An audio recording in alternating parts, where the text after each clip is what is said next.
the original learning need that you and when you and Corey were choosing? We had our proposal was for scientific language, and I used the BITS board because you're able to connect vocabulary with pictures, and students could learn scientific terms that way.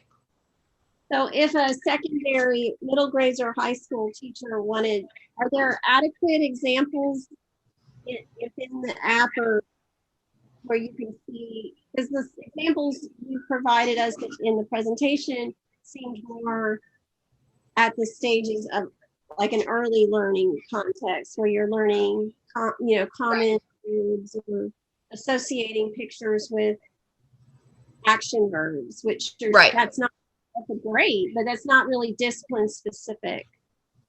Right. So there are other examples. I think we actually had a technological difficulty because the app video that we played was not the one we originally watched.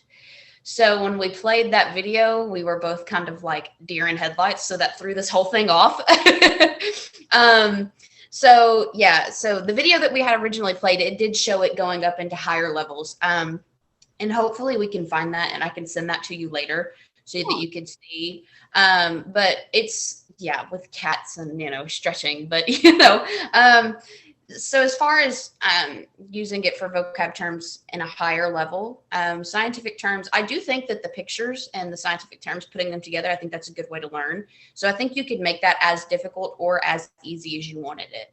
And then as far as the gaming, the game, it's how you create it as the teacher. That's what's really cool about BITSboard is it's completely customizable. So the difficulty level really depends on how you design the game. There's different, like obviously the word searches and stuff like that, as you get older, that's not going to be as effective as when you're younger.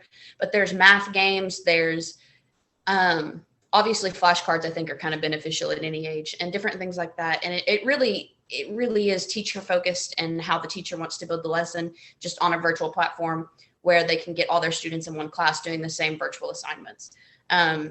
So I think it's appropriate for all grade levels. But I do think it might be more beneficial. Some of the games are going to be definitely more beneficial for primary students, but there are definitely secondary options.